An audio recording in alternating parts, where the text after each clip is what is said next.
Your parents didn't ignore you. They loved you with everything they had. But love and emotional availability are two completely different things, and nobody warned them about the difference. What happened between you and your parents wasn't abandonment. It was a silent wound, passed down for generations, and it's still bleeding. There's a specific kind of loneliness that nobody talks about. It's not the loneliness of being alone. It's the loneliness of being in the same room as the people who raised you, and still feeling completely unknown. You were fed, you were sheltered, you were sent to school. By every visible measure, you were loved. And yet something was always missing, something you couldn't name as a child, and something most adults still struggle to name today. That something is called emotional presence. And according to Harvard's Center on the Developing Child, only 1 in 3 adults grew up with it.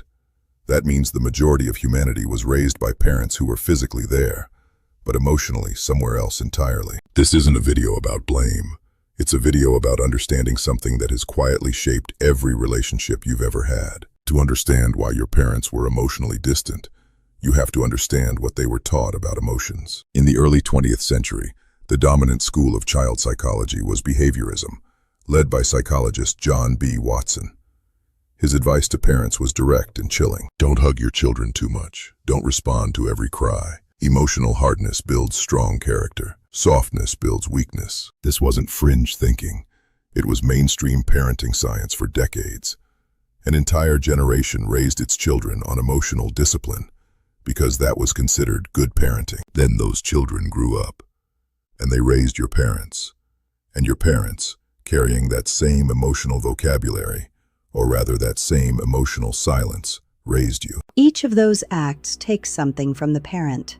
None of them are ever credited. Here is the deepest irony in all of this. The more successful a parent is, the more invisible their work becomes. A child who grows up feeling genuinely secure, genuinely loved, genuinely capable, that child rarely attributes those feelings to specific parental acts. It doesn't feel like something someone did for them. It just feels like who they are. The parent gave them the architecture of their inner life and got no receipt. Let's talk about what parents actually lose, not in abstract terms, in measurable, documented, factual terms. A 2017 study in the Journal of Health and Social Behavior found that parents, particularly mothers, reported significantly higher rates of sleep deprivation, deferred medical care, and suppressed chronic pain than non-parents.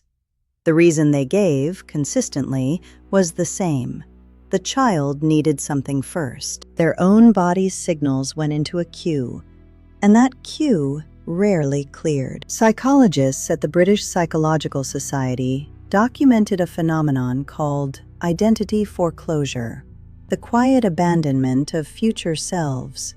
A version of yourself that was going to travel, or paint, or start a business, or go back to school. That version doesn't disappear in a dramatic moment. It simply gets deferred again and again, until deferral becomes the permanent condition. There is rarely any grieving for it. Most parents don't even notice it happening. The financial numbers are staggering in their own right. The USDA estimated in 2023 that raising a child to age 18 in the United States costs a middle-income family approximately $310,605. That figure doesn't include college. It doesn't account for the career interruptions, the reduced lifetime earnings, the retirement savings that were redirected. In lower-income families, in developing nations, the proportional sacrifice is even greater, and the cultural expectation to give without complaint is often even stronger. A 2023 Pew Research study on household labor in dual-income families found that mothers still perform 65% of childcare and 58% of household labor, despite working comparable professional hours.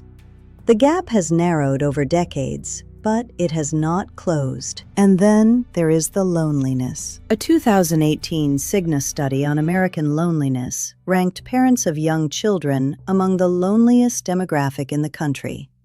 Constantly surrounded by people, rarely truly known by any of them. Because when you are a parent, the conversation is always about the child.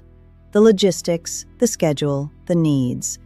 The person inside the parent, the one with fears and ambitions and grief and desire, rarely gets a turn to speak.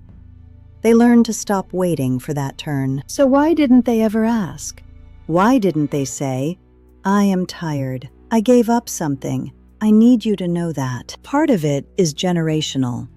Many parents today were raised by parents who modeled silence as dignity, who believed that naming your sacrifice was the same as weaponizing it, turning love into debt, making the child feel they owed you something. They learned that the highest form of giving was giving that asked for nothing in return.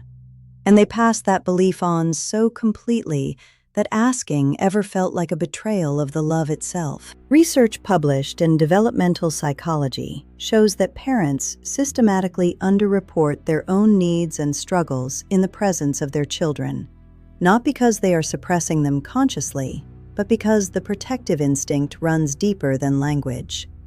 Being strong for the child becomes indistinguishable from the self. In South Asian, East Asian, African, and Latin American cultures, this silence is not just normalized, it is sacralized. A parent who speaks of their own sacrifice risks being seen as placing burden on the child, disrupting family harmony, or, worst of all, suggesting that their love had conditions. And yet there is something important to understand about this silence. It is not weakness. It is not victimhood. Viktor Frankl, the psychiatrist and Holocaust survivor who founded logotherapy, argued that freely chosen sacrifice for another person is among the most psychologically meaningful experiences available to human beings. It is not suffering. It is purpose. For many parents, that silence was not repression. It was the fullest expression of who they chose to be. They were not waiting to be thanked. They were living the answer to the question, "What matters most to me?" And you were the answer. This is where the research becomes uncomfortable, because it turns out that recognition, simply being seen, is neurologically real in a way that most of us underestimate. Neuroscientist Matthew Lieberman at UCLA has shown that feeling socially acknowledged activates the same neural reward pathways as receiving money. It is not a metaphor. It is a measurable biological event in the brain. A 2021 study in the Journal of Positive Psychology found that specific descriptive gratitude, not "thank you for everything," but naming the actual act, the actual sacrifice, the actual moment, had measurably stronger effects on a recipient's well-being than any material gift. Not a phone call on a birthday, not a gift. A sentence that says, "I see what you did. I see what it cost you. I know." When Pew Research in 2022 asked aging parents what they most wanted from their adult children, the top 3 answers were not money, not repayment, not grand gestures. They wanted time together. They wanted to feel useful. They wanted to know their child was okay. That's it. That's the whole ask, the one they never made, now finally visible in data. And the window is not as long as we think. The average American loses a parent at age 54. For many, meaningful connection, the kind that requires presence, attention, real conversation, ends earlier as age and health quietly narrow the space. Tonight, when you think about your parents, don't think about what they did.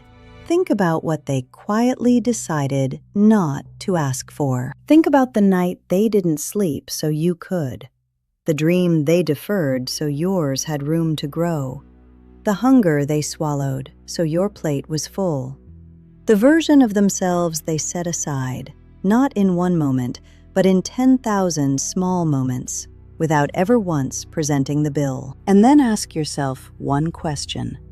Not whether you've thanked them, not whether you've paid them back, just, have you ever seen them? Not as your parents, as people, as 2 human beings who made a choice, over and over again every single day to put you first. That might be the only thing they ever wanted.